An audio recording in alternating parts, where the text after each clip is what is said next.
Hey family, Dad here. Hope you're having a great day.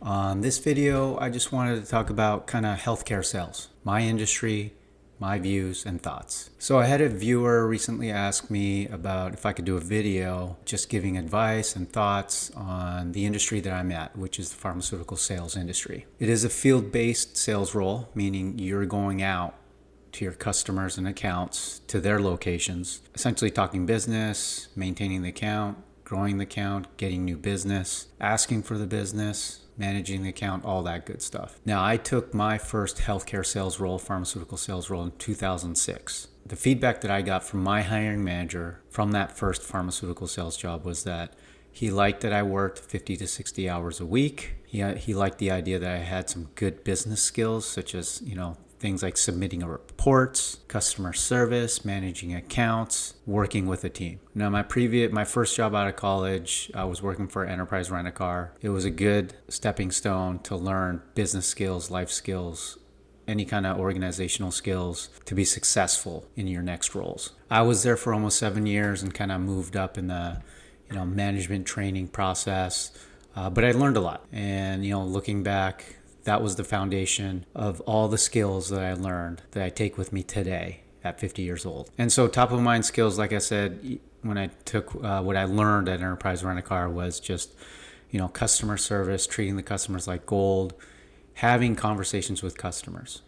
That's always a work in progress, but I can't stress that enough. It's just having comfort, learning to have conversations with your customers. And also the business skills, right? Just submitting reports, submitting expenses to your directs, managing accounts. Are you measured on goals? Meaning, do you have goals in place and how are you attaining them? Those are the things that you will have to kind of learn as you go through the pharmaceutical sales business. Now, my advice, looking back in the 20 plus years I've been in this industry, now I've only been an individual contributor, so I've never been in management. My advice is for those individual contributor roles is just, you got to have sales experience.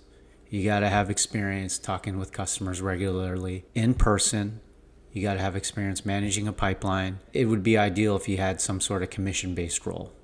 To understand that you have to sell in order to earn some of your income. But one thing I can't stress enough, you got to get comfortable having conversations with people of all walks of life. I think that is one of the most important skills to have in life, is to initiate, maintain a conversation, and know when to end a conversation. Now, if you feel like you have the background, the skill set, you have some sales experience, and you want to make the jump into healthcare sales or pharmaceutical sales, one avenue that I thought about recently that might be a good start is doing contracting roles. Be a good avenue to start your career, just to kind of understand what pharmaceutical sales looks like. There are a couple contracting roles like Syneos, Enzo, Eversana, which are a few companies that do offer contracting roles. But there are plenty of companies out there in the healthcare sales industry that do take people that have good amount of sales experience and willing to take them on in a sales role. Now, I know a lot of industries are going through some, RIFs, reduction in force, layoffs and whatnot.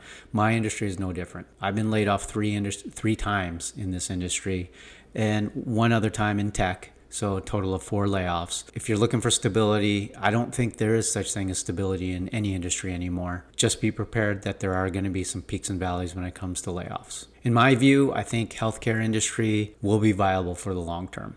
I think it's here to stay. Health is a big concern for our population. People need medications, and some people want the magic pill because they don't want to change their lifestyle. Now, I've seen this industry grow a lot more companies, a lot more niche products that are coming out. And there's going to be more coming out down the road, 5-10 years from now. There's always new breakthroughs in new medications, new delivery systems.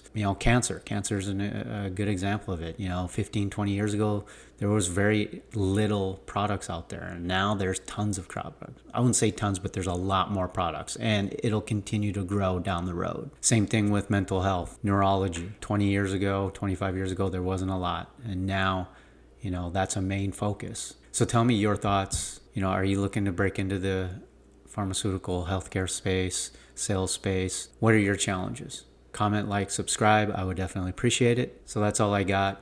I'll catch you all at the next video.